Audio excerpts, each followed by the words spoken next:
तो भगत को हम स्वाध्याय कर रहे गोबरसार जीवकान ग्रंथराज का, जिसमें मार्गणाओं के अंतर्गत दूसरी अर्थात इंद्रिय मार्गणा और प्ररूपना के अंतर्गत सातवीं प्ररूपना इंद्रिय मार्गणा प्ररूपना। देखो 20 प्ररूपनाएं हैं, उसमें से हम सातवीं प्ररूपना की अब चर्चा करेंगे। ठीक है, तो विषय हमारा ये है कि स्वाध्याय करने की जो भूख है, स्वाध्याय करने की लिए जो नेसेसिटी है, वो क्या है, इंद्रिय मार्गणा से हम क्या जानना चाहते हैं, ये मैं आप लोगों से जानना चाहता हूं, क्योंकि बहुत बार इसका स्वाध्याय हो चुका है आपका।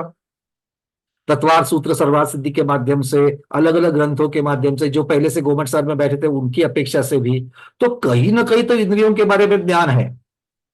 बड़ी निवृत्ति होती है, उपकरण होता है, द्रव्येंद्रिय होते हैं, भावेंद्रिय होते हैं, एक इंद्रिय से 5 इंद्रिय तक के विषय होते हैं, किस क्रम से वो बढ़ते जाते हैं, स्पर्श रसना घ्राण, ये सब कुछ पता है। कौन से किसकी, कौन से जीव की कितनी इंद्रियां होती है, उसके सारे उदाहरण पता है ना। तो फिर हम इस इंद्रिय मार्गना से क्या जानना चाहते हैं, और अगर सब कुछ मालूम है तो फिर हम इंद्रिय मार्गना को पढ़ने में अपना समय क्यों ना ना ना, पढ़ना है, बिताए। मैं बर्बाद नहीं बोल रहा हूं, बिताए। हाँ मीनाक्षी दीदी, पढ़ना आपको क्या है। लगता है, आप क्या मंशा लेकर के आए हो कि इंद्रिय मार्गना से आपको क्या चाहिए? अभी तक ऐसी कौन सी चीज है जो आपको इंद्रिय के बारे में पता नहीं है, और क्या जानना चाहती हो? पता तो है, लेकिन द्रव्येंद्रिय और भावेंद्रिय के बारे में जरा आप ज्यादा जान। एक मिनट, ये या तो कहो कि मुझे पता है, या तो कहो कि मुझे ये पता नहीं है, दोनों में से एक बताओ। इंद्रिय के बारे में मालूम है, 5 इंद्रिया, हाँ लेकिन मतलब द्रव्येंद्रिय वो भावेंद्रिय तो के बारे में नहीं वो तो सबके बारे में है, वही तो हमने अभी भी कहा कि आप हाँ। लोगों को सभी जितने भी बैठे हैं, बहुत सारा तो इंद्रिय के बारे में मालूम है। अभी आज हमको चर्चा करनी है, मैं जानना चाहता हूं कि आपको क्या नहीं मालूम है और क्या जानना चाहते हो, बस उतनी की बात बताइए। वो एक वो विग्रह गति में कौन सी द्रव्येंद्रिय भावेंद्रिय कौन सी होती है? अच्छा, आर्यन तो विग्रह भगवान गति की आर्यन। अपेक्षा से इंद्रिय की अपेक्षा से आपको जानना है, विग्रह गति हाँ। में इंद्रिय। चलिए बहुत बढ़िया। सरमती दीदी, क्या लगता है आपको, आप क्या जानना चाहती हो?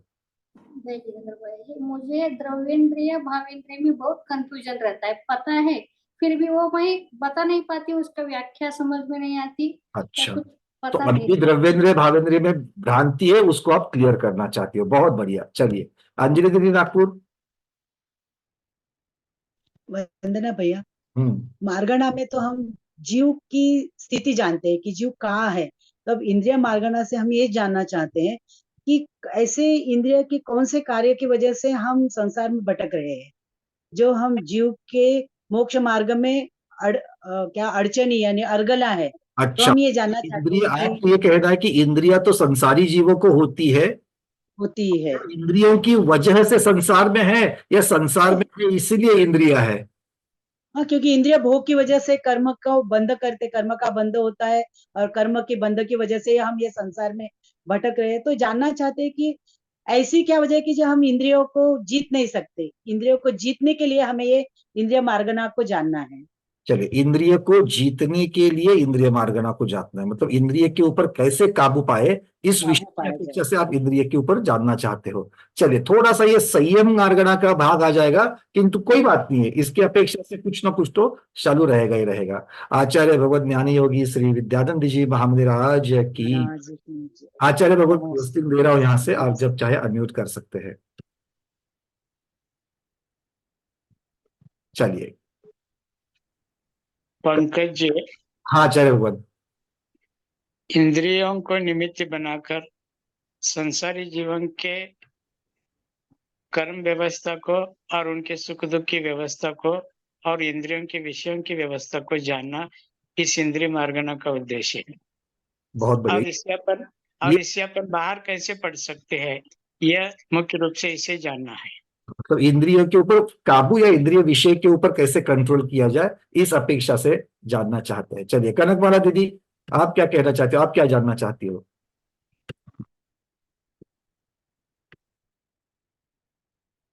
जल्दी जल्दी जल्दी अनम्यूट करिए। भैया जी वंदना। हम नॉर्मल जो जनरल नॉलेज है इस इंद्रियों के बारे में वो तो जानते ही है, पहले पढ़े हुए हैं इसलिए। मगर अब जो बड़े बड़े आप स्वाध्याय कराते हैं, धवला महाधवला जैसे महान ग्रंथों का इसके बारे में स्वाध्याय होता है, तो हमें उससे उसकी नॉलेज और बढ़ती है, लगता है कि हम कैसे अपने आत्मा का कल्याण करें।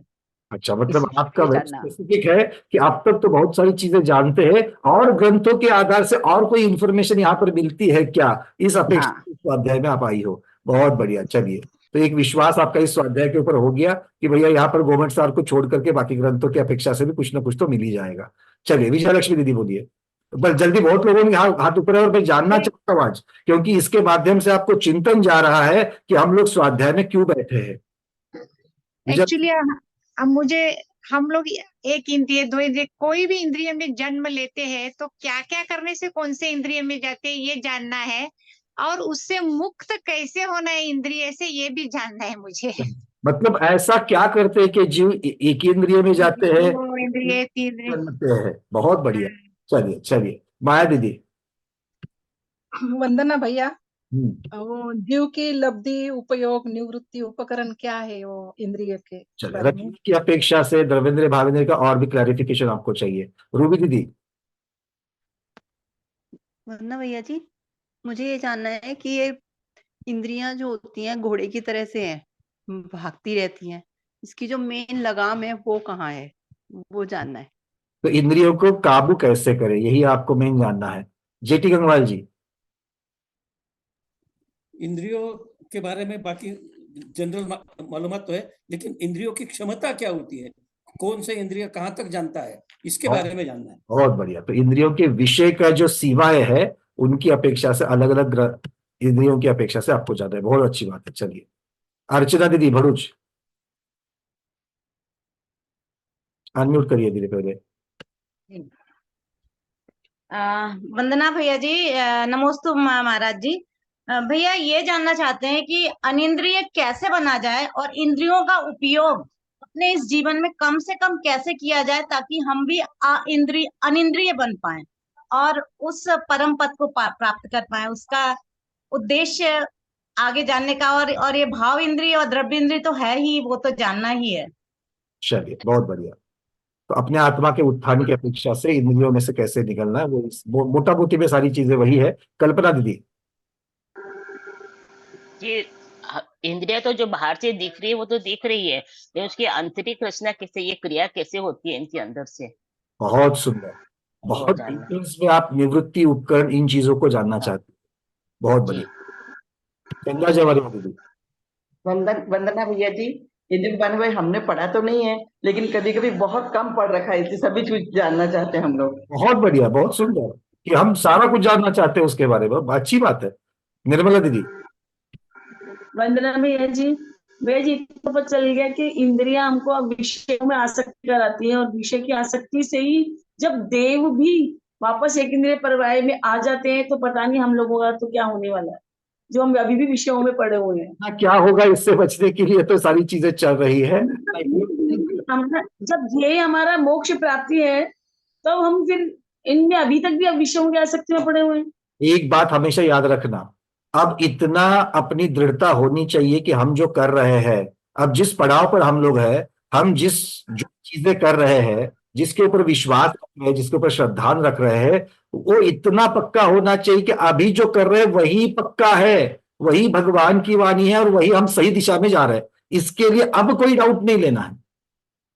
क्या हम सही कर, क्या हमारा समय तो छूटेगा, क्या नहीं छूटेगा, क्या नहीं छोड़ूंगा, नहीं छोड़ूंगी, बस यही। ठीक है ना। निशा दीदी। वंदना भैया जी। हम्म। नमस्ते गुरुदेव। भैया हम जो पाप करते हैं वो इंद्रियों से ही होता है, तो मुझे पाप से बचना है, तो मैं अपनी इंद्रियों को कैसे वश में करूं, बहुत क्या करूं कि मैं तो बहुत कम पाप पाप करने के लिए मुख्यतः से इंद्रिय मुझे होते हैं, इंद्रिय के मार्फत होता है। जिम्मेदार कहने से अच्छा है कि वो उसके मार्फत होता है, तो उससे अगर वो कैसे पता चल जाए तो उससे बचा जा सकता है। नीना दोषी दीदी।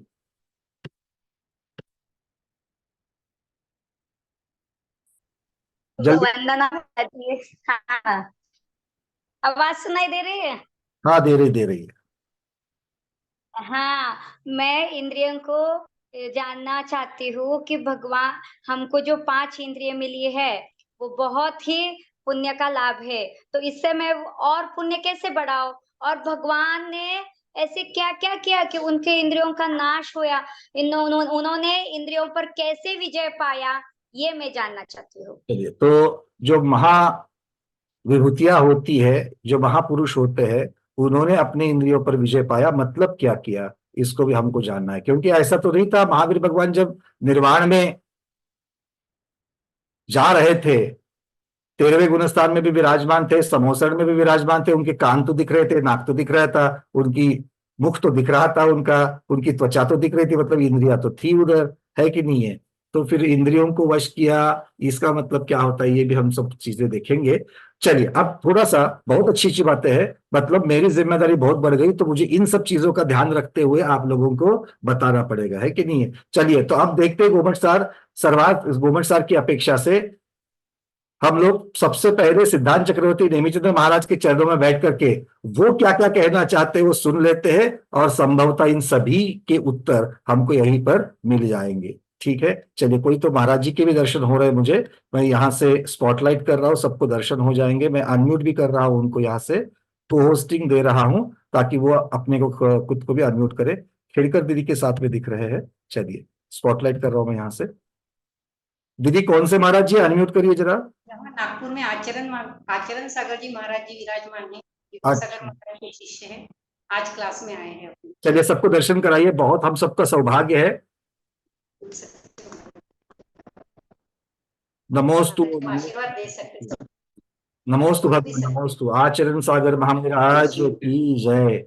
नमोस्तु भगवान, नमोस्तु। सबको आशीर्वाद। हम थोड़ी क्लास पढ़ना चाहते, कोमट सार जीव कांड कर्म कांड जो भी चल रहा है। हम सब बहुत सौभाग्यशाली वाले हैं महाराज जी कि आपके सानिध्य में यहाँ पर हम सबका स्वाध्याय होगा। आचार्य भगवान विद्यानंद जी महाराज, ज्ञान योगी विद्यानंद जी महाराज भी सभा में विराजमान है। चलिए,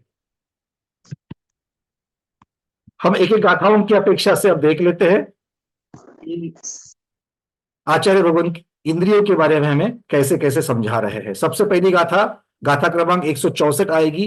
हम लोग 163 की गाथा तक हम लोगों ने गति मार्गणा में अभ्यास किया था। अब चलते 164 नंबर की गाथा के पास। आपके लिए आ रही है आपके स्क्रीन के ऊपर गाथा क्रमांक 164, ये रही, दिख रही है सबको। चलिए, अहमिंदाजह देवा अविशेषम अहमहं तिमन्नन्ता ईसन्ति एकमेकम इंदा इव इंद्रिये जान। आचार्य भगवान यहाँ पर इंद्रिय शब्द का निरुक्त अर्थ बता रहे। आचार्य शब्द कह रहे कि इंद्रिय शब्द कैसे कैसे बनता है और इससे क्या क्या ध्वनित होता है, ये हमें यहाँ पर बता रहे हैं। तो अहमिंद्र जह देवा, जैसे अहमिंद्र होते हैं, अहमिंद्र कहां पर होते हैं? कल्पातीत देवों में होते हैं। 16 स्वर्ग तक कौन होते हैं? इंद्र होते हैं, और इंद्रों के साथ में उनके बाकी के पदधारी भी होते हैं। तो वहां पर ऊपर की व्यवस्था, नीचे की व्यवस्था, अलग अलग व्यवस्था, बाह्य पारिषद, अंतर पारिषद, अलग अलग पदधारी देव वहां पर रहते हैं। किंतु जब हम कल्पातीतों की व्यवस्था देखते तो वहां पर सभी अहमिंद्र है, अर्थात वहां पर इंद्र विशेष नहीं है, इंद्र अविशेष है। सब प्रश्न समझ में आ रहा है? सबको बात समझ में आ रही है? आचार्य भगवान कहते हैं अहमिंद्र जह देवा अविशेषम। अविशेष, विशेष किसे कहा जाता है? जब हम विभेद रूप से किसी विषय को अलग अलग तरीकों से, अलग अलग प्रमाणों से, अलग अलग विवक्षाओं से उसको जानते हैं, तब उसका भेद रूप वर्णन करते हुए उसे विशेष वर्णन कहा जाता है। किंतु जब उसका हम अभेद रूप से वर्णन करते हैं तो अभेद रूप से वर्णन कैसे होता है? अविशेष वर्णन होता है। बात समझ में आ रही है सबको? तो ये अविशेष रूप से, मतलब जैसे अहमिंद्रों में कोई भेद नहीं होता, सभी अहमिंद्र समान होते हैं, सभी अहमिंद्र समान होते हैं, इसका और एक अर्थ निकलता है, और वो अर्थ यहां पर आचार्य भगवान सिद्धांत चक्रवर्ती महाराज को अपेक्षित है। क्या है? सभी अहमिंद्र स्वतंत्र है। मतलब अगर उनको कोई चीज, अगर अपनी कोई क्रीड़ा करनी है, अपने कहीं उसके लिए कोई उनको कार्य करना है, अब कल्पातीतों में गमनागमन तो नहीं होता, किंतु बाकी बहुत सारी क्रियाएं होती है, तो उन क्रिया करने के लिए उनको कोई इंद्र की आज्ञा लेने की जरूरत नहीं है, किसी को पूछने की जरूरत नहीं है, वो अपनी अपनी मर्यादा में स्वतंत्र है। और इस स्वतंत्रता को ही यहां पर अविशेष कहा गया है।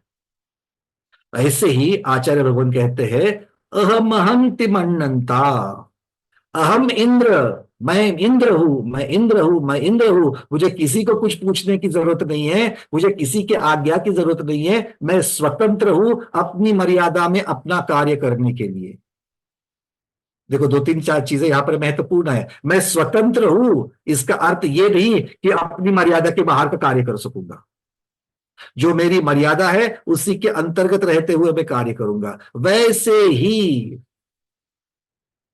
वैसे ही ईसंति एकम एकम इंदा इव इंदिये जान, जैसे अहमिंद्र होते हैं वो अहमिंद्र, मैं इंद्र हूं, मैं स्वतंत्र हूं अपनी कार्य करने के लिए, मैं मर्यादित कार्य करने के लिए, किसी को मुझे पूछने की जरूरत नहीं है, मैं स्वतंत्र हूं। इस प्रकार से प्रत्येक इंद्रिय भी अपना अपना कार्य करने के लिए स्वतंत्र है, किंतु अपनी मर्यादा के अंतर्गत। देखो है कि नहीं है? अगर आंखों से कुछ देखना है तो कान की आवश्यकता है क्या? कानों से कुछ सुनना है, अगर हम आंख बंद कर लेंगे तो भी कान से सुनाई दे रहा है कि नहीं दे रहा है?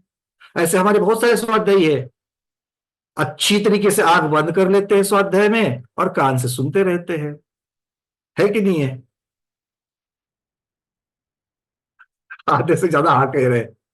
कोई बात नहीं, हमें पता है कि जो जो प्रमाद के कारण, निद्रा के कारण आंख बंद हो जाती है और कान तो खुले रहते, तो भाई कोई बात नहीं, तो कान से तो कम से कम सुनते रहते। बात समझ में आ रही कि नहीं आ रही? तो सुनने के लिए आंखों की आवश्यकता नहीं, देखने के लिए कान की आवश्यकता नहीं, स्पर्श के लिए जिह्वा की आवश्यकता नहीं है, और रसना के लिए स्पर्श की आवश्यकता नहीं, स्पर्श इंद्रिय की आवश्यकता नहीं है। इस प्रकार से वो इंद्रिय जो है वो इंद्रिय स्वतंत्र है, किंतु अपनी मर्यादा में।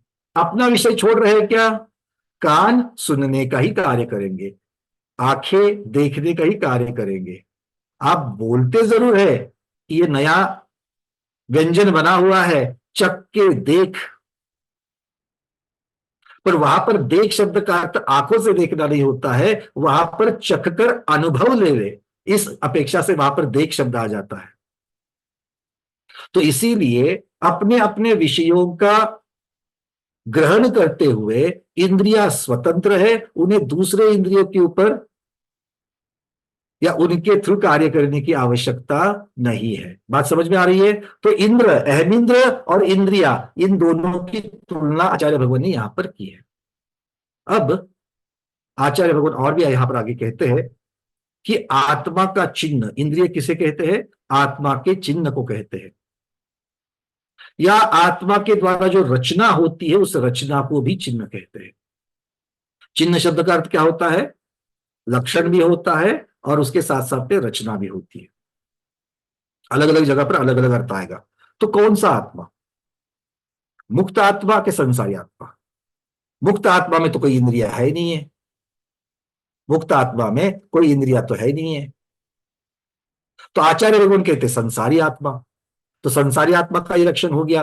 और इसको कैसे शब्द लगाया? इंद्रिय शब्द में ईंधन, ईंधन, ईंधन नहीं, फ्यूल नहीं, ईंधन, द, दया वाला द, ईंधन। ईंधन का अर्थ क्या है? ऐश्वर्यशाली होना।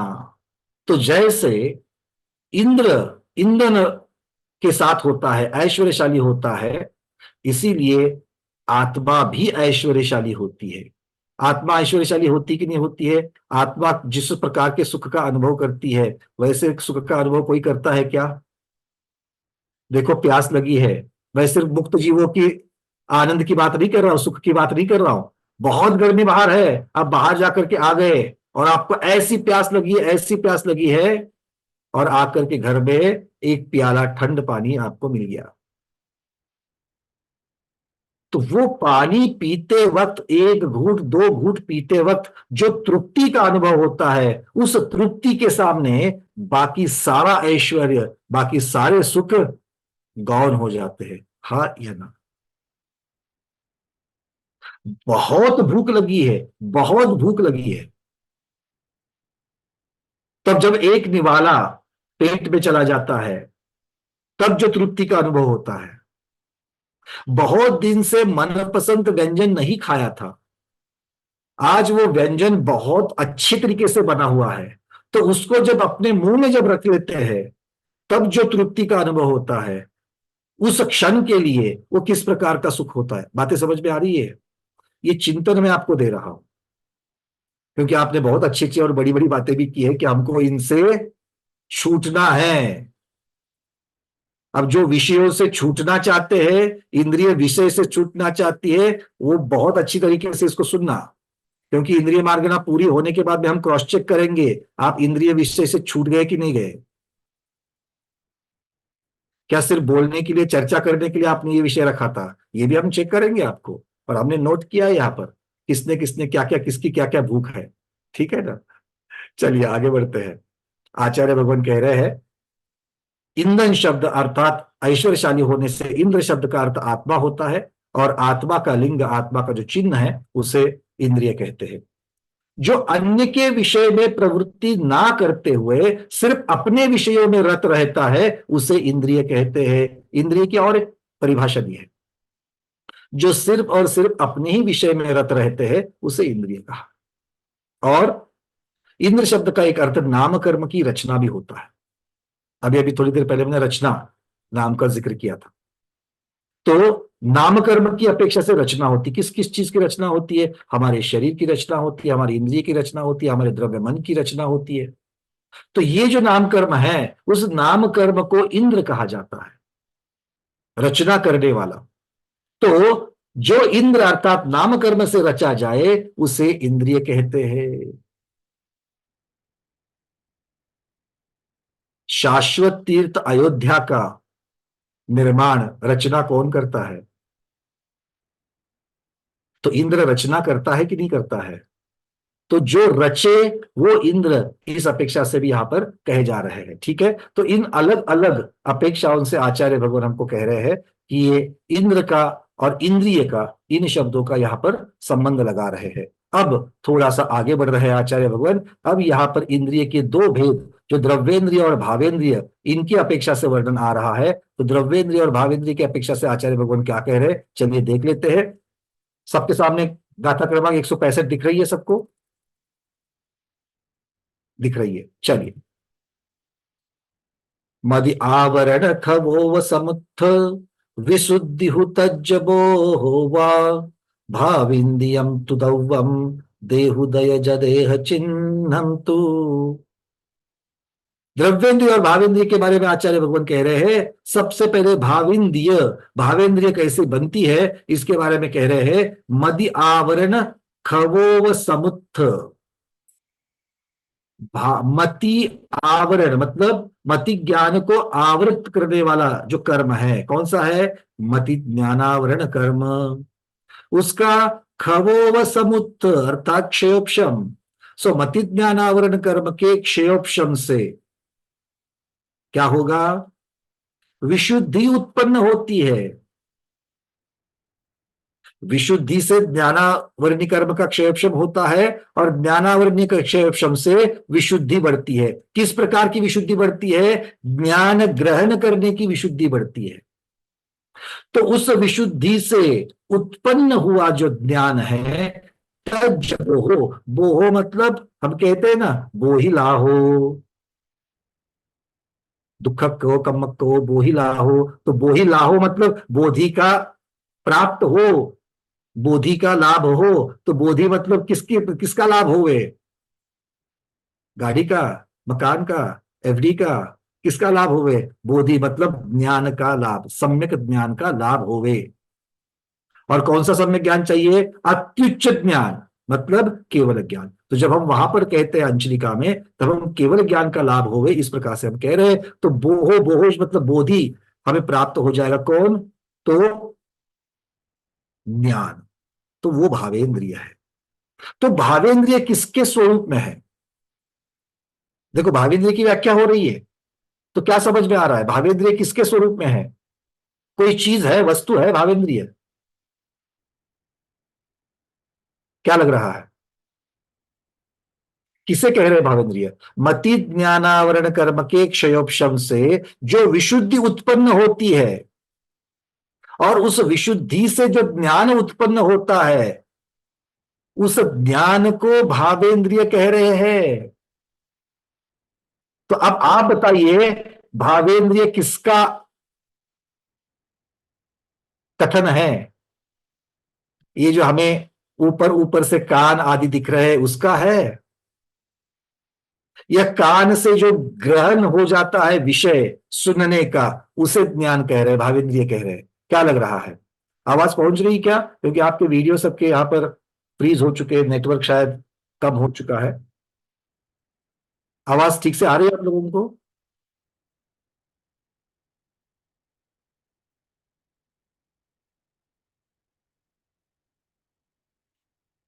तो ये पता नहीं चल रहा है मुझे कि आपको मेरी आवाज सुन, हाँ आ रही है। चलिए, बहुत बढ़िया। हो सकता है कि वीडियो ठीक से अपडेट ना हो, किंतु आवाज तो आप तक पहुंच रही है। बात समझ में आ रही है मैंने क्या क्या कहा? तो भावेंद्रिय क्या है? चंदा जवारिया दीदी, आप जानना चाहती थी द्रवेंद्रिय भावेंद्रिय के बारे में। तो देखो, सबसे पहले आचार्य भगवान कह रहे कि भावेंद्रिय क्या है? भावेंद्रिय ज्ञान है। तो अगर मान लीजिए आप अभी धूप में बाहर जाती हो, और बाहर जाने के बाद में आप क्या कहते हो? अरे गर्मी लग रही है, बहुत गर्मी है। कहते कि नहीं कहते? और हमारी त्वचा के ऊपर हमें उस टेम्परेचर का एहसास भी होता है। तो वो जो गर्मी का एहसास है, वो एहसास, वो अनुभव, वो ज्ञान, वही भावेंद्रिय है। बात समझ में आ रही है? तो भावेंद्रिय के संदर्भ में सबसे पहली बात है, भावेंद्रिय साक्षात कोई वस्तु नहीं है। ये पहली बात क्लियर हो गई। सबके दिमाग में ये इतना फिट होना चाहिए कि अगले भाव में आप जब मिलोगे तब अगर मैं पूछूं तो भी आपको बताने के लिए आना चाहिए। क्या कहा? इसका मतलब एक तो अगले भाव में मिलना पड़ेगा। आप लोग देवलोक में रहेंगे, मैं वही आ जाऊंगा, देवलोक में रहूंगा आपके यहीं पर आजू बाजू में कहीं, तो मिल जाना हमको पहले, ठीक है ना? तो मिलोगे वहां पर, तो पहली बात तो मिलना, और मिलने के बाद में मैं पूछूंगा तो अवधि ज्ञान तो होगा। अवधि ज्ञान से जानेंगे कि हाँ भाई ये स्वाध्याय में बैठे थे। क्यों अरविंद जी, क्या लग रहा है? बात समझ में आ रही है? तो इसका मतलब सबसे पहली बात ये हम ध्यान में रखेंगे कि भाई भावेंद्रिय नाम की कोई साक्षात वस्तु नहीं है। मेरे सामने अभी देखूंगा तो ये डब्बी दिख रही है, ये मोबाइल दिख रहा है, किसी का शरीर दिख रहा है, ये बाहर से कोई रचना दिख रही है, आंखों की रचना दिख रही है, पर ये भावेंद्रिय नहीं है। क्यों? क्योंकि भावेंद्रिय ज्ञान का पर्यायवाची है। और कौन से ज्ञान का? ज्ञान तो अलग अलग प्रकार का है। ज्ञान तो अलग अलग प्रकार का है। तो यहां पर कह रहे हैं एक तो विशुद्धि से उत्पन्न ज्ञान। क्या कह रहे हैं? विशुद्धि से उत्पन्न ज्ञान। अब एक बात यहां पर मुझे महत्वपूर्ण ऐसा दिमाग में आ रहा है, ये विशुद्धि से उत्पन्न ज्ञान, क्या इसका मतलब है कि भाई विशुद्धि तो सम्यक दृष्टि को होती है? क्या मिथ्या दृष्टि को विशुद्धि होती है? सर्वोच्च न्यायालय के न्यायाधीश के जैसा इमीडिएट निर्णय नहीं देने का, सोचो तो थोड़ा। मिथ्या दृष्टि बोलते ही क्या पूरा उसको जमीन में गाड़ोगे? अरे मिथ्या दृष्टि के बाद भी कुछ तो उपलब्धियां होती कि नहीं होती है? क्यों? मिथ्या दृष्टि कान से सुनता नहीं है, मिथ्या दृष्टि आंख से देखता नहीं है, इंद्रिय के विषयों को ग्रहण नहीं करता, तो उसके पास ज्ञान नहीं है। इंद्रिय विषय का ज्ञान है कि नहीं? भावेंद्रिय उसके पास भी है कि नहीं है? बोलो हाँ। हाँ, तो उसके पास भावेंद्रिय है, तो उसकी भावेंद्रिय क्या विशुद्धि से उत्पन्न नहीं हो रही है क्या? आचार्य भगवान ने कहीं ऐसा कहा क्या कि सम्यक दृष्टि की भावेंद्रिया विशुद्धि से उत्पन्न होती? ऐसा कहीं कहा क्या? नहीं कहा है। जनरल कह दिया, सभी की अपेक्षा से कह दिया।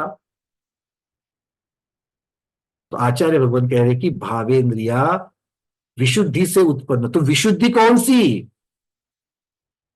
मति ज्ञानावरण कर्म के क्षयोपशम की। मति ज्ञानावरण कर्म के क्षयोपशम। तो मति ज्ञान को जो आवरण करने वाला कर्म है, उसका बंदोबस्त कितना करेंगे? क्योंकि वो जितना जितना उस आपके ज्ञान को ढकेगा, उतना उतना आपकी इंद्रियों की क्षमता कम होती जाएगी। क्योंकि इंद्रियों की क्षमता मतलब ज्ञान, हाँ या ना? आंखों की क्षमता भी हमारी कम होती कि नहीं होती है? बचपन में, स्कूल में, कॉलेज में जितना अच्छी तरीके से देखते थे, अब नहीं, ये चश्मा लगाना पड़ता है। तो आंखों की क्षमता कम हो गई कि नहीं कम हो गई? कम हो गई। तो क्या भावेंद्रिया कम हो गई क्या? एक नया नया चीज परोस रहा हूं मैं आपको, एक एक चीज को ले लेना। इमीडिएट मत बोलना तीखा है, गरम है, मीठा है, कुछ नहीं बोलना। हाँ कुछ तो है, धीरे धीरे धीरे उसका सबका स्वाद लेंगे। क्योंकि अगर हम इस प्रकार से अगर कहेंगे कि ये हमारी भावेंद्रिय की अपेक्षा से है, तो क्या भावेंद्रिय की हमारी विशुद्धि जो है कम होती जा रही है क्या? और फिर उसका क्या कहेंगे कि जिसको जन्मता ही नहीं दिखता है, और उसे अगर कोई अपनी आई डोनेट कर दे, नेत्रदान कर दे, तो उसको दिखना चालू हो जाता है।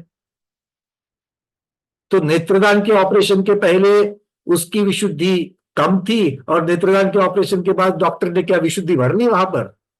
बोलो, डॉक्टर तो बहुत सारे बैठे अपने स्वाध्याय में। तो भावेंद्रिय का संबंध हमें किससे मैं आपको आधा अधूरा नहीं छोड़ूंगा। जब द्रव्येंद्रिय की बात होगी तब हम द्रव्येंद्रिय, भावेंद्रिय, आंखों की चश्मा, जन्म से अंधा होना, नेत्रदान, इन सब की चर्चा फिर से करेंगे, क्योंकि तब हमें उत्तर मिलेगा। अभी तो आधा अधूरा ऐसे भावेंद्रिय की बात कर रहे हैं। समझ में आ रही बात? तो भावेंद्रिय कोई साक्षात वस्तु नहीं है, भावेंद्रिय हमारे ज्ञान का ही पर्यायवाची है। सबको ये बात याद रहेगी। और ये ज्ञान कैसे विकसित होता है? तो वो हमारे मति ज्ञानावरण कर्म के क्षयोपशम से होता है। क्लियर है? अब मति ज्ञानावरण कर्म का क्षयोपशम होने के लिए चारित्र मोहनीय कर्म की विशुद्धि भी काम में आती है। चारित्र मोहनीय कर्म की अपेक्षा से जो विशुद्धि है वो भी काम में आती है। कैसे समझेंगे इसको? तो जो मुनि महाराज गृहस्थ अवस्था में जितना विषय अपनी आंखों से देख पाते थे, वही मुनि महाराज जब तपस्या करते हैं और उनको जब रिद्धि प्राप्त होती है, वो कितने योजन में रखे हुए पदार्थ को चख सकते हैं, उसको महसूस कर सकते हैं। अब उनके पास क्या आ गया? एक की जगह पर 4 जबानें आ गई। अब इतना दूर रखा हुआ चख रहे हैं, या जबान लंबी करके वो चखते हैं। क्या करते हैं वो? तो उनके मति ज्ञानावरण कर्म का क्षयोपशम बढ़ गया, और उस क्षयोपशम की अपेक्षा से उस इंद्रिय के ग्रहण करने की क्षमता बढ़ गई, मतलब भावेंद्रिय की क्षमता बढ़ गई। हमारे बहुत सारे स्वाध्यायी जानते भी है, श्रद्धान भी करते हैं कि हाँ रिद्धिधारी महाराज होते हैं और उनकी इतनी इतनी क्षमताएं होती है। कोई पदधारी जो होते हैं वो अपने पुण्य से इस प्रकार का मति ज्ञान आवरण कर्म का क्षयोपशम साथ में लेकर के आते हैं कि उनको उस भव की अपेक्षा 47,000 से कुछ अधिक योजनों के ऊपर स्थित सूर्य के विमान के अंदर जो जिनबिंब है अकृत्रिम चैत्यालय, उसके भी दर्शन होते हैं। ऐसे चक्रवर्ती महाराज है ना। भरत चक्रवर्ती ने तपस्या की थी क्या आकृतिम चैत्यालय दर्शन करने के लिए? अब वहां तो रिद्धिधारी की अपेक्षा से वर्णन नहीं आ रहा है, वो पद की अपेक्षा से आ रहा है। कभी ऐसा पद की अपेक्षा से वर्णन तीर्थंकरों के बारे में आया क्या? तीर्थंकरों को मतिश्रुतावधि जन्म से प्राप्त होती है, किंतु जब आंखों के विषय की अपेक्षा से जब वर्णन आया तो उसकी क्षमता पंचेंद्रिय, सभी प्रकार के मन वाले सैनी पंचेंद्रिय जीव की अपेक्षा जब लगाया गया तो चक्रवर्ती की अपेक्षा से आंखों की क्षमता, चक्षु इंद्रिय की क्षमता बताई गई है कि नहीं? तो ये सब भावेंद्रिय की अपेक्षा से होता है। बात सबको समझ में आ गई? क्लियर है? तो एक बात तो पक्की हो गई कि भावेंद्रिय नाम की साक्षात कोई वस्तु नहीं है, किंतु ये ज्ञान को ही कह रहे हैं। और ये ज्ञान कैसे प्राप्त होता है? मति ज्ञानावरण कर्म के क्षयोपशम से प्राप्त होता है। ठीक है? अब किसी के दिमाग में यह आ जाएगा भैया मति ज्ञानावरण कर्म के पुद्गल परमाणु तो होते हैं, है ना? पुद्गल परमाणु होते कि नहीं होते हैं? तो जैसे द्रव्य आश्रव, भाव आश्रव, द्रव्य निर्जरा, भाव निर्जरा आदि शब्द लगाए जाते हैं, तो क्या भावेंद्रिय में फिर द्रव्य भावेंद्रिय, भाव भावेंद्रिय ऐसा कुछ है क्या? है? नहीं है, क्योंकि यहां पर क्या कह रहे हैं, उन पुद्गल द्रव्य की, उस पुद्गल कार्बन वर्गना की जब क्षयोपशम हो रहा है, और क्षयोपशम का अर्थ क्या होता है, उसका जो कड़वेपना है, कड़वेपना मतलब सर्वघातीपना जो है, वो सर्वघातीपना उदय में आते वक्त उसकी शक्ति को क्षीण कर रहे हैं। क्षयोपशम याद आ रहा है ना, धनुर्धारी बाण छोड़ने के वक्त प्रत्यंजा ढीली हो जाती है, मतलब मति ज्ञानावरण कर्म उदय में तो आएगा, जो बांधा है वो उदय में तो आएगा, किंतु उदय में आते वक्त उसका जो कड़वापना था, और कड़वापना क्या था कि आपके मति ज्ञान को, इंद्रिय के विषय को सीमित करना, ये उसका काम था, किंतु विशुद्धि की अपेक्षा से उसको क्या कर दिया, शिथिल कर दिया। इसीलिए वो आपको, जितना आपको पहले सताने वाला था, जितना आपके इंद्रिय ज्ञान को सीमित करने वाला था, अब उतना सीमित नहीं कर पाएगा। मतलब ये उसका परिणाम विशेष है, और इसीलिए जो परिणाम विशेष है, वो परिणाम विषय यहां पर साक्षात कोई वस्तु नहीं है, तो वो ज्ञान की अपेक्षा से है, वो मति ज्ञानावरण कर्म के क्षयोपशम की विशुद्धि की अपेक्षा से है। इतना ही हमको यहां पर जानना है कि भावेंद्रिया कोई साक्षात वस्तु नहीं है, वो ज्ञान का, कौन से ज्ञान का, मति ज्ञानावरण कर्म के क्षयोपशम से उत्पन्न हुई विशुद्धि या ज्ञान, इसका ही पर्यायवाची शब्द है। सबको क्लियर है? सुभद्रा दीदी, भावेंद्रिया समझ में आ रही क्या? हाँ, ठीक है, चलिए। तो ज्ञान को ही, कौन सा ज्ञान, जो इंद्रियों से प्राप्त होता है, उसकी एक्यूरेसी को ही यहां पर क्या कह रहे हैं, भावेंद्रिया कह रहे हैं। अब फिर से उस चार्ट की तरफ चलते हैं जहां पर आचार्य भगवान हमें अगला चरण जो है वो हमको देखना है। एक चरण हो गया था भावेंद्रिय की अपेक्षा से, अब उसको आगे देखते हैं। दौवम, दौवम मतलब द्रव्य, द्रव्य इंद्रिया, द्रव्य इंद्रिया किससे होती है, देहुदय, देह उदय, दो शब्द निकलते हैं देहुदय में से, हाँ या ना, देहुदय में से देह और उदय दो शब्द दिखे क्या? हाँ, तो जल्दी जल्दी हाँ बोलते जाना, ठीक है। तो देहुदय मतलब देह के उदय से, जदेह चिन्हम, जो चिन्ह की निर्मिति होती है, चिन्ह अर्थात यहां पर रचना की निर्मिति होती है, उसे दौवम द्रव्येंद्रिय कहते हैं। तो कारण कौन है? देहुदय, देह मतलब शरीर नाम कर्म, देह मतलब कौन है, या नाम कर्म, सही जी। तो रचना करने वाला जो कर्म है, जिस कर्म के उदय से हमारी रचना होती है, उस शरीर नाम कर्म या इंद्रिय नाम कर्म जो है, उन इंद्रिय नाम कर्म यहां पर मुख्यतः से जाति नाम कर्म, अलग अलग कर्म की विशेषता होती है। एक कर्म मुख्य में होता है प्रधानता से, और दूसरा उसका सहकारी कारण होता है। तो यहां पर शरीर नाम कर्म भी होगा, यहां पर आंगोपांग नाम कर्म भी होगा, यहां पर इंद्रिय नाम कर्म भी होगा, सबकी बाकी की सहकारिता होगी, और प्रधानता किसकी होगी, जाति नाम कर्म की होगी, क्योंकि जाति नाम कर्म डिसाइड करेगा कितनी इंद्रियां बनानी है। जाति नाम कर्म क्या डिसाइड करेगा, कितनी इंद्रियां बनानी है। औदारिक शरीर नाम कर्म क्या डिसाइड करेगा, कौन से मटेरियल से बनानी है। इंद्रिय पर्याप्ति क्या डिसाइड करेगी कि भैया इसको बनाने की शक्ति इसकी पूर्ण हुई है कि नहीं हुई है। आ रही है बात समझ में? और इन सब की अपेक्षा से जो फाइनल रिजल्ट निकलेगा, जो कार्य होगा, वो कार्य क्या होगा, शरीर के चिन्ह का निर्माण, अर्थात साक्षात इंद्रियों की रचना, जो हम देख सकते हैं, जिसको महसूस कर सकते हैं। जैसे ये कान है कि नहीं है, अपने अपने कान को हाथ लगा के देखो, है। ये नाक है, जिह्वा है, स्पर्श है, आंख है। तो इनकी सबकी इंद्रियों की रचना हुई कि नहीं हुई?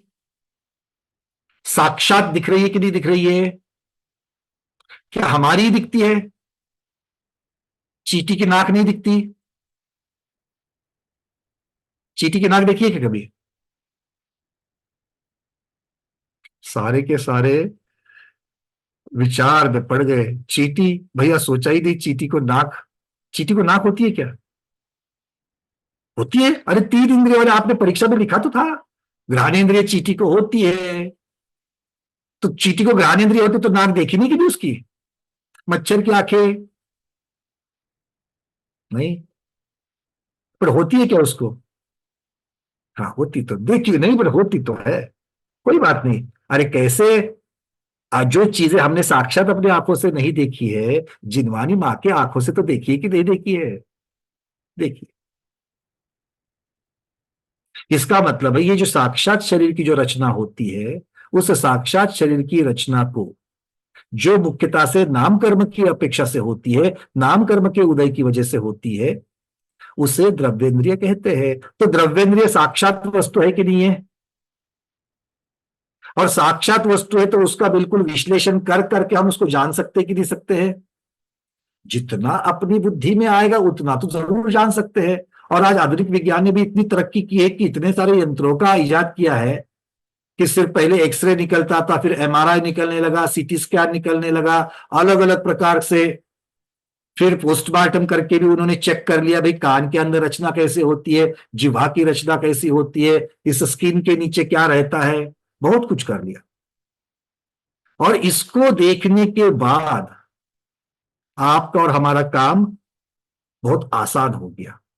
कैसे? अब हमारे पास आधुनिक विज्ञान से दिए हुए चित्र भी है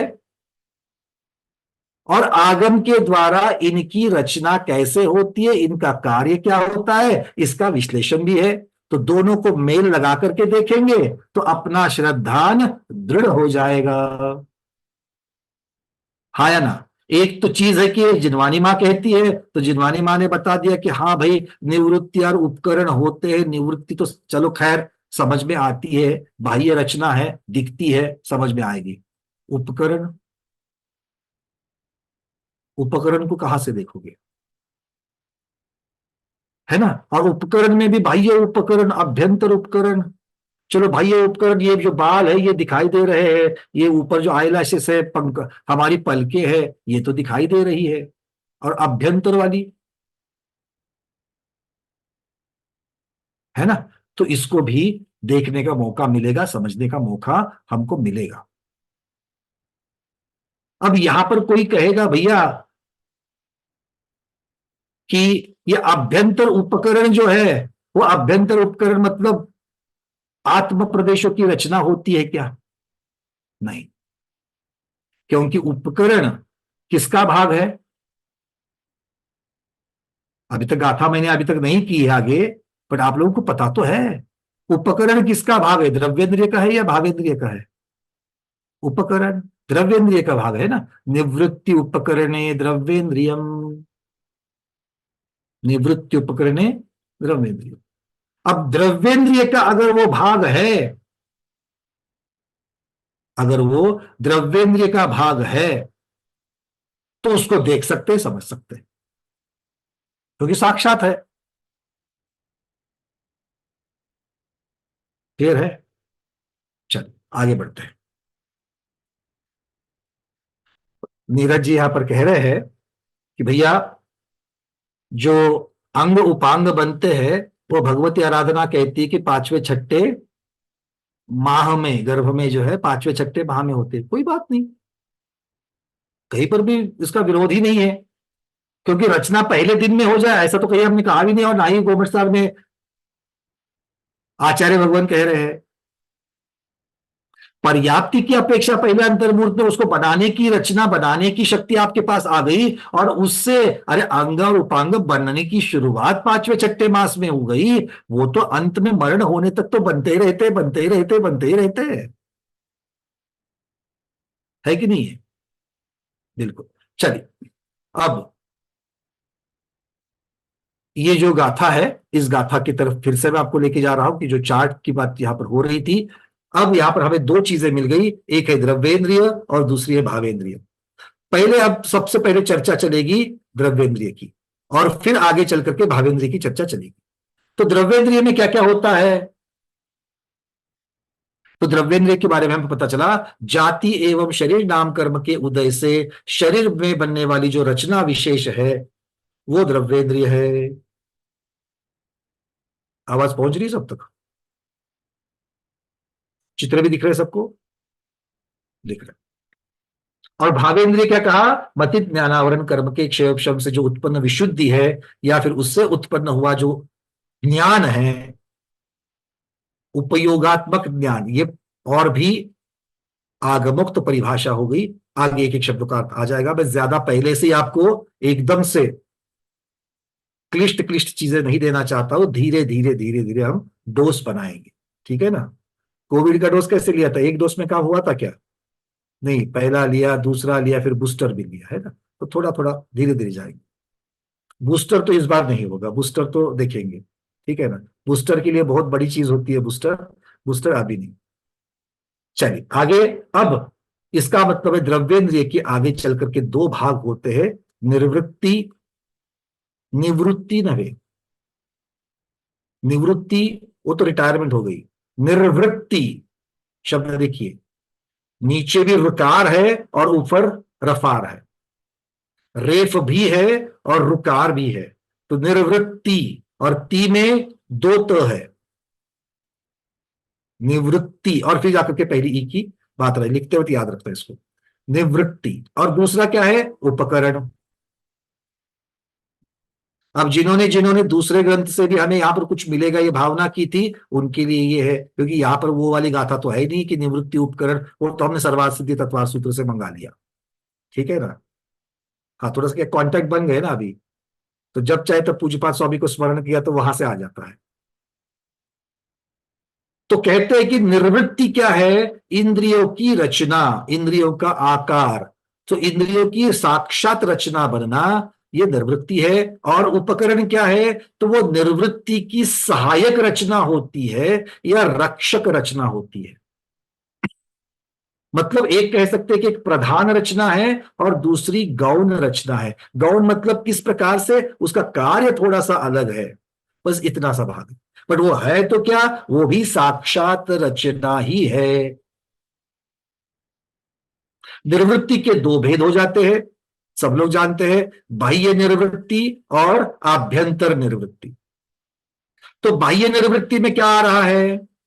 बाह्य निर्वृत्ति में नाम कर्म के उदय से जो विशिष्ट आकार वाला, विशिष्ट अवस्था वाला शरीर का पुद्गल नो कर्म रचना समूह, क्या क्या कह रहे?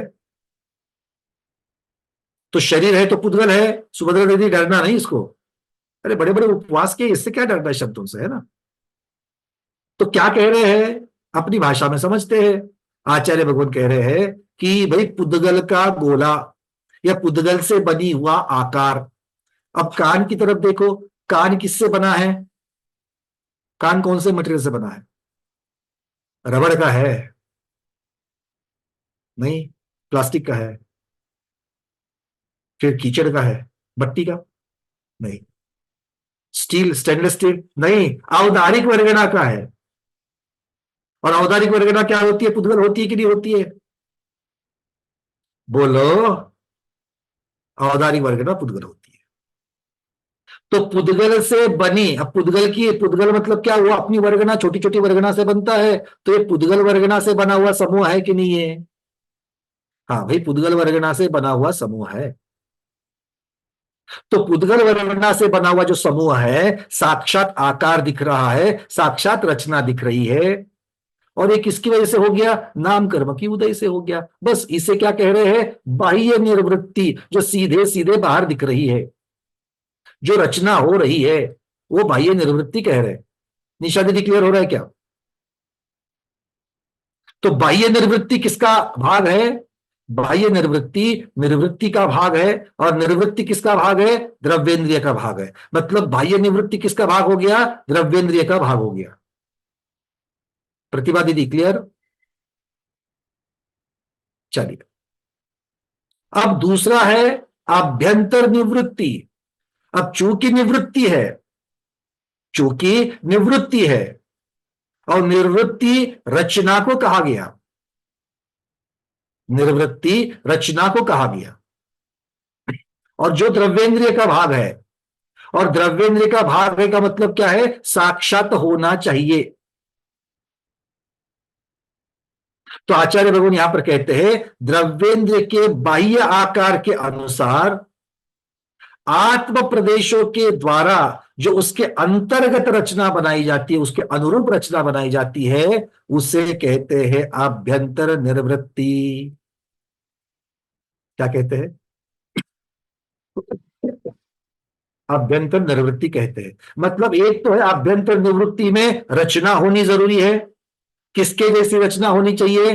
बाह्य आकार जैसे है वैसे ही अंदर रचना होनी चाहिए, किंतु वो रचना किसकी है? अब पुद्गल की नहीं है, आत्म प्रदेश की, जीव द्रव्य की रचना है। पर साक्षात रचना है। क्यों? क्योंकि द्रव्येंद्रिय की है। हाँ या ना? जीव द्रव्य की रचना साक्षात होती है क्या? जीव द्रव्य की रचना साक्षात मान सकते हैं क्या? प्रश्न समझ में आ गया? नहीं? क्यों? आंखों से नहीं दिखता इसलिए। तो जो आंखों से नहीं दिखता वो होता ही नहीं। बोलो, जो आंखों से दिखता ही नहीं वो होता ही नहीं। बहुत सारी चीजें हैं जो आंखों से नहीं दिखती है, किंतु उसे मान रहे कि नहीं मान रहे? मान रहे, बिल्कुल मान रहे। वैसे ही ये हमारा जो कान है, ये कान बाहर जो दिख रही है वो बाह्य निर्वृत्ति है, बाह्य आकार है, और बिल्कुल उसी के अंदर उसको लगा हुआ, उसको चिपका हुआ हमारे आत्म प्रदेश है। हमारे पास आत्म प्रदेश कितने हैं? यही लगा देंगे तो त्वचा के नीचे कहा कितने आ जाएंगे? घ्राणेन्द्रिय को भी देने हैं, चक्षु इंद्रिय को भी देने हैं, क्योंकि निर्वृत्ति आकार तो सभी इंद्रियों का है। हाँ या ना? इतना ही नहीं, बाल के अंदर भी देने हैं। कहा? बाल ऊपर नहीं, अंदर जहां पर रूट है वहां पर। लीवर के अंदर भी हमारे आत्म प्रदेश होने चाहिए, किडनी के अंदर भी होने चाहिए, फुफ्फुसों के, फेफड़ों के अंदर भी होने चाहिए। तो जितना जितना हमारा सारा शरीर है वहां वहां आत्म प्रदेश होते हैं। तो हमारे पास कितने आत्म प्रदेश है? अरे असंख्यात आत्म प्रदेश है। कल ही तो चर्चा हो गई थी गति मार्गणा में। और कितने प्रमाण हैं? लोक प्रमाण असंख्यात है। लोक प्रमाण असंख्यात हमारे पास आत्म प्रदेश है। उसमें से कुछ सभी प्रकार के इंद्रियों का जो बाह्य आकार बना हुआ है उसके अंदर से लगा हुआ है। और कोई भी चीज अगर उसके अंदर से लगी होती, जैसे मान लो ये कांच का ग्लास है, अभी है तो स्टील का, ये कांच का ग्लास है, ठीक है, और इसके अंदर जल है। अभी जल ने कौन सा आकार लिया है? जल का कोई आकार है क्या? साक्षात जल का कोई आकार है क्या? नहीं है। तो जिसमें डालो उसके जैसा। तो अभी ग्लास में डाला है तो ग्लास के जैसा। बस हमारी आत्मा भी ऐसी है। आत्मा हमारी अमूर्त है, उसका कोई आकार नहीं है, किंतु जिस चीज में ढालोगे उसका आकार धारण करता है। आंखों के अंदर डाल दिया, आंखों के जैसा आकार ले लिया। कान के अंदर डाल दिया, कान के जैसा ले लिया। इसी को क्या कहते हैं? तो उन आत्म प्रदेशों के द्वारा जो इंद्रियों का आकार लिया जाता है उसको आभ्यंतर निर्वृत्ति कहते हैं। तो आभ्यंतर निर्वृत्ति किसका भाग है? निर्वृत्ति का मतलब रचना का भाग है। तो आत्म प्रदेश ने रचना करी कि नहीं करी? करी। निर्वृत्ति किसका भाग है? द्रव्येंद्रिय का भाग है, मतलब साक्षात होना चाहिए। तो आत्म प्रदेश है मतलब साक्षात वहां पर जीव द्रव्य है कि नहीं? है। एक पुद्गल द्रव्य ने बनाई रचना और दूसरी उसके अंदर से लग करके जीव द्रव्य ने रचना बनाई। क्यों? क्योंकि जीव द्रव्य और पुद्गल द्रव्य दोनों भी एक क्षेत्रावगाही है, एक ही जगह पर है। दूध और पानी एक दूसरे में जैसे घुल मिल जाता है वैसे ही है। क्लियर है? तो द्रव्येंद्रिय समझ में आ गया। चलिए अब थोड़ा सा उपकरण को भी जानते हैं, फिर से उसी स्लाइड को देख लेते हैं। अब उपकरण की तरफ आ जाना, राइट साइड में हरे रंग में दिखाया है। क्या कहते हैं? बाह्य उपकरण। कहते हैं द्रव्येंद्रिय के आकार की जो सहायक विशिष्ट बाह्य रचना बनती है उसे बाह्य उपकरण कहते हैं। तो बाह्य उपकरण में चूंकि द्रव्येंद्रिय की भाग है तो रचना बननी चाहिए, और रचना जो बननी चाहिए वो बाह्य रचना बनेगी। तो बाह्य रचना सहायक रचना बनेगी, उसको उपकरण, बाह्य उपकरण कहेंगे। और अभ्यंतर उपकरण किसे कहेंगे? तो वो जो रचना सहायक अभ्यंतर रचना होती है उस अभ्यंतर रचना को कहेंगे। ठीक है? और इस निर्वृत्ति और उपकरण को समझने के लिए आधुनिक विज्ञान के द्वारा हमें जो चित्र प्राप्त होते हैं उसकी अपेक्षा से अब आपको वर्णन में कर रहा हूं। अभी आगम से जो बताया गया, आचार्य महाराज, सिद्धांत चक्रवर्ती, नेमिचंद्र महाराज ने बताया, उसको हमने जाना। अब उन्हीं चीजों को आधुनिक विज्ञान में ढाल करके देखते हैं। सबसे पहली बात मैं हाथ जोड़कर करबद्ध निवेदन करना चाहता हूं, ये कोई आचार्यों ने किसी ग्रंथ में लिखा हुआ नहीं है जो अभी मैं इसको एक्सप्लेन कर रहा हूं। मैं अपनी अल्प बुद्धि से, आगम से आया हुआ ज्ञान और आधुनिक विज्ञान, इसका कुछ मेल लगा रहा हूं कि इसका एकमेव उद्देश्य यह है कि हमें आगम का ज्ञान जो है वो समझने में, उस पर श्रद्धान होने में सहायता होवे। ठीक है? तो इसमें अगर त्रुटि है तो मैं पहले से क्षमा मांगता हूं। देखिए क्या दिख रहा है आपको? सब लोगों ने बचपन में 8वीं 9वीं 10वीं में कहीं ना कहीं तो ये सारी रचनाएं देखी होती है। ये क्या है? देखो ऊपर हाथ का पंजा दिखाया है और हमारी जो यहाँ की त्वचा है उस त्वचा का थोड़ा सा, देखो त्वचा वहां पर उंगली के ऊपर एक छोटा सा आयत दिख रहा है, नहीं दिख रहा है आपको? उस आयत को दिखाया है यहाँ पर कि वो आयत ऊपर से कैसा दिखता है। ऊपर से तो त्वचा दिखती है और अंदर कैसा होता है, तो ऐसा होता है। तो यहां पर हमें क्या देखना है? द्रव्येंद्रिय देखना है, क्योंकि भावेंद्रिय देख पाएंगे क्या? भावेंद्रिय तो महसूस करने की, ज्ञान वाली बात है, तो सिर्फ द्रव्येंद्रिय की, इसलिए स्पर्श द्रव्येंद्रिय का स्वरूप, ऐसा इसको टाइटल दिया। तो स्पर्शनेन्द्रिय का है तो स्पर्श की द्रव्येंद्रिय कैसे होती है? तो सबसे ऊपर जो ऊपर की जो त्वचा है उस त्वचा को क्या कहा? बाह्य निर्वृत्ति कहा। क्या कहा? बाह्य निर्वृत्ति कहा, क्योंकि बाहर से है और रचना हुई है, आकार बना है। स्किन का आकार कौन सा है? स्किन का आकार कैसे है? अनेक विविध प्रकार का होता है, क्योंकि हमारे स्किन है हमारे जैसा है, घोड़े की स्किन है घोड़े के जैसा है, गाय की स्किन है गाय के जैसा है। अगर गुलाब का पौधा है तो गुलाब के पौधे की स्किन, जो उसकी जो छाल रहेगी वो उसका स्पर्शनेन्द्रिय है।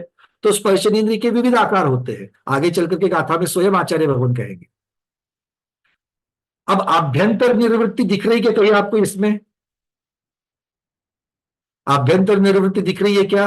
वो नहीं दिख रही है। क्यों? क्योंकि वो बनती है आत्म प्रदेशों से, और आत्म प्रदेश से बनी हुई रचना हम कैसे यहां से बताएंगे, किंतु वो होती है। कैसी होती है? बाह्य निर्वृत्ति के अंदर होती है, इतना समझ लेना। ठीक है? इसलिए उसको यहां पर नहीं दिखाया है। तो ये निर्वृत्ति की बात हो गई। अब चलते उपकरण की तरफ, ये बहुत महत्वपूर्ण विषय है। अभी उपकरण की तरफ चलते। उपकरण को क्या कहा? सहायक रचना और रक्षा करने वाली रचना। उसमें भी बाह्य और अभ्यंतर दो भाग आ गए। तो देखो यहां पर जो बाल दिख रहा है, उस त्वचा के ऊपर जो बाल है उसको यहां पर बाह्य उपकरण कहा। क्यों?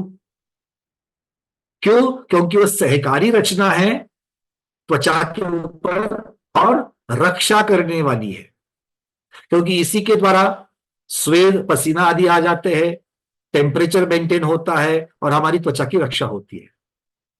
होती कि नहीं होती है? अगर सर पर बाल नहीं होते तो धूप में जाएंगे तो सीधे सीधे गर्म हो जाएगा सर, और अगर वही बाल है तो बाल हमारे त्वचा की रक्षा, त्वचा तो यहां पर भी है कि नहीं है, तो उसकी रक्षा हो रही कि नहीं हो रही है? हो रही है। और जहां बाल नहीं है वहां क्या करते हो? हमारे पूना में तो बड़ा फेमस है, माता बहनें क्या करती है, जब वो स्कूटर पर चलती है तो पूरा का पूरा मुंह ढक लेती है अपने स्कार्फ से, आंखें रह जाती है तो फिर उसके ऊपर भी गॉगल लगा देती है। तो ये क्या किया, उस त्वचा की रक्षा, क्योंकि बाल है नहीं वहां रक्षा करने के लिए। आ रही बात समझ में? तो यहां पर बाह्य उपकरण सबके समझ में आया क्या? बाल को बाह्य उपकरण कहा। अब चलते हैं अभ्यंतर उपकरण की तरफ, और ये महत्वपूर्ण यहां पर इस ड्राइंग से दिख रहा है। एक एक शब्द देखिए अंग्रेजी के जो मूल ड्राइंग में है, मूल चित्र में है। लेफ्ट साइड में देखिए तो उन्होंने वहां पर देखो कुछ अंदर की जो नसाएं दिख रही है, नसें दिख रही है, और नसों को क्या लिखा है देखिए, जो डॉक्टर्स है वो तो बहुत अच्छी तरीके से जानते हैं ये चीजें। फ्री नर्व एंडिंग, मतलब नसाओं के ऐसे एंड, ऐसे क्या कहेंगे, अंतिम भाग खुले हुए, जिससे पेन और टेम्परेचर की सेंसिंग होती है। उसमें पेन और टेम्परेचर, ये मेरा नहीं, आधुनिक विज्ञान का लिखा हुआ है, ये मेडिकल साइंस का लिखा हुआ है। वहां क्या लिखा है, पेन और टेम्परेचर, मतलब अगर त्वचा के ऊपर अगर कोई हमें वेदना होती है तो उस वेदना को, या फिर जो टेम्परेचर है बाहर का, जो ठंड लगती है या गर्मी लगती है, उसको महसूस करने की यंत्रणा, वो कौन सी है यंत्रणा? तो ये यहां पर जो फ्री नर्व एंडिंग है, वो जो नसाएं है, वो नसें है, उनसे वो हो जाती है। उसके नीचे देखिए मर्कल्स डिस्क, दूसरा एक भाग वहां पर दिखाया है, मर्कल्स डिस्क। ये पीडीएफ आज हमने भेजी है आपको, इस पीडीएफ को जरूर अच्छी तरीके से देखना, जूम करके देखना।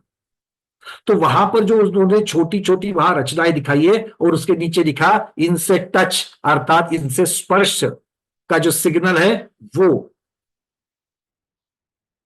लिया जाता है। तो स्पर्श को महसूस करने में आत्मा जो अनुभव करेगा, जो ज्ञान होगा, वो तो भावेंद्रिय में होगा, किंतु भावेंद्रिय तक वो सिग्नल कार्य करना, वो सिग्नल को लेकर जाना, वो कार्य ये मेर्केल्स कर रही है। दूसरा नीचे देखो क्या लिखा है, मेस्नर्स कॉर्पस्कल, वो भी टच का है। हेयर फॉलिसेल रिसेप्टर, वो भी टच का है। मतलब ये स्पर्श से संबंधित 3 रचनाएं देखो, बड़ी बड़ी ग्लैंड्स, ग्रंथियों के जैसा हमें दिख रही है। दिख रहा है क्या त्वचा के नीचे? डॉक्टर मैना दीदी आगे देखिए, वाइब्रेशन और प्रेशर, इसके लिए बड़ी बड़ी वाली हरी ग्लैंड दिखाई है वहां पर, ग्रंथि, जो प्रेशर और वाइब्रेशन दोनों को देख लेना। जो साधारण स्पर्श है, वाइब्रेशन वाला स्पर्श है, या दबाव वाला स्पर्श है, उसको अलग अलग महसूस करने के लिए शरीर के अंदर ये रचनाएं बनी है। किसने बनाई? डॉक्टर ने तो नहीं बनाई। डॉक्टर ने बनाई क्या? नहीं, डॉक्टर्स ने उसको अपने ज्ञान के द्वारा खोज करके बताया। तीर्थंकर भगवान ने भी नहीं बनाई। तीर्थंकर भगवान ने अपने केवल ज्ञान से जानकर दिव्य ध्वनि में बताया, जो जिनवानी में आ गया। तो ये बनाई किसने है? बनाई है नाम कर्म ने। किसने बनाई? नाम कर्म ने। और नाम कर्म बांधा किसने? आपने और हमने बांधा। अगर वो शुभ नाम कर्म बांधा है तो उसका फल अच्छा शरीर मिलने में हो जाएगा, और अशुभ नाम कर्म बांधेंगे तो ये सारी चीजें होते हुए भी काम नहीं करेगी। हमने एक बार किसी को पूछा है, तुम्हारे यहां पर बहुत सारा फ्लक्चुएशन होता है फिर भी टीवी खराब हो गया, तो बोलता है भैया हमने तो होम गार्ड लगाया है घर में, स्टेबलाइजर लगा दिया फिर भी उड़ गया। इसका अर्थ क्या हो गया? स्टेबलाइजर नाम का है, वो काम नहीं कर रहा है, इसलिए तो आगे का टीवी उड़ गया। तो सिर्फ शरीर होने मात्र से या रचना होने मात्र से नहीं, उसने कार्य भी तो करना चाहिए। तो ये सब शुभ या अशुभ नाम कर्म की अपेक्षा से है। दिख रहा है हमें, बड़ा सुंदर लगा ये ड्राइंग, और मोह हो गया कि इसको दोनों को हमें मेल लगाना चाहिए, और लग गया तो उसका आनंद कुछ और ही आ गया। आगे देखिए, एक आता है तनाव, स्ट्रेच।